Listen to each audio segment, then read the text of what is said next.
ओडिशा के मयूरभंज जिले में एक शख्स ने अपनी पत्नी और सास की पहले तो हत्या की, फिर दोनों की लाश को अपने ही घर के पीछे के हिस्से में दफन कर दिया। इसके बाद उस जगह पर एक केले का पेड़ भी लगा दिया। पुलिस ने आरोपी देबाशीष को गिरफ्तार कर लिया है।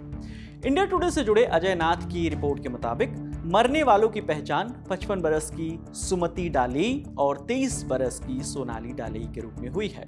देबाशीष कुलियाना कम्युनिटी हेल्थ सेंटर में फार्मासिस्ट के तौर पर काम करता था। पुलिस में दर्ज शिकायत में यह बताया गया कि 19 जुलाई को देबाशीष ने पत्थर से वार करके अपनी पत्नी सोनाली और सास सुमति की हत्या कर दी। हत्या के बाद उसने दोनों लाशों को छिपाने के लिए घर के पीछे गड्ढा खोदा और वहां लाशों को दफना दिया।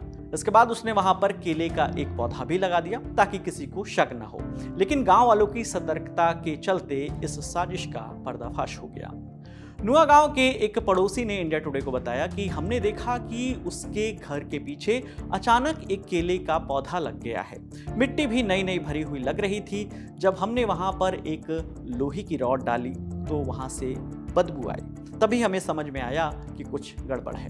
दरअसल सोनाली और उसकी मां 19 जुलाई से ही गायब थी। इस बात की रिपोर्ट पुलिस को खुद देबाशीष ने की थी। उसने कहा था कि उसकी पत्नी और सास 15 दिन से गायब हैं, लेकिन परिवार वालों और गांव वालों को शुरुआत से ही इस गुमशुदगी में साजिश की बू नजर आ रही थी। मृतका के एक रिश्तेदार ने बताया कि हमने जब पहली बार थाने में शिकायत दी तो वहां के इंस्पेक्टर ने हमारी बात को गंभीरता से नहीं लिया। यहां तक कह दिया कि महिला बदचलन थी और शायद किसी के साथ भाग गई होगी। बाद में हम 20-25 लोग इकट्ठा होकर मौके पर पहुंचे और जब खुदाई की तब ये पूरा मामला सामने आया। गांव वालों की इस सूचना पर कुलियाना पुलिस ने मौके पर जाकर खुदाई करवाई। पुलिस और फॉरेंसिक की टीम ने जेसीबी मशीन से खुदाई करके दोनों लाशों को बाहर निकाला। इसके बाद पुलिस ने देबाशीष को हिरासत में लिया और पूछताछ शुरू कर दी। पुलिस अफसर ने बताया कि पूछताछ में देबाशीष ने हत्या की बात कबूल कर ली है। हत्या के बाद लाशों को दफनाकर केले का पौधा लगाया गया था ताकि कोई शक न करे।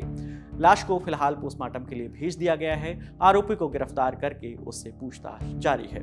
जांच में यह भी सामने आया है कि देबाशीष की दूसरी शादी थी। उसकी पहली शादी एक स्वास्थ्यकर्मी महिला से हुई थी, लेकिन घरेलू विवादों के चलते मामला कोर्ट तक पहुंच गया था।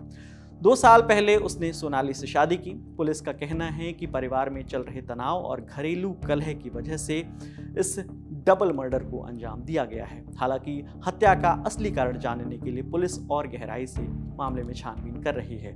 इस मामले ने पुलिस की कार्यशैली पर भी सवाल खड़े किए हैं। परिजनों का आरोप है कि अगर पुलिस ने शुरुआती शिकायत को गंभीरता से लिया होता तो और पहली बार जब रिपोर्ट लिखवाने के लिए उनके परिजन गए थे, अगर उस शिकायत को नजरअंदाज नहीं किया गया होता और अपमानजनक टिप्पणी नहीं की गई होती तो मामला पहले ही खुल जाता।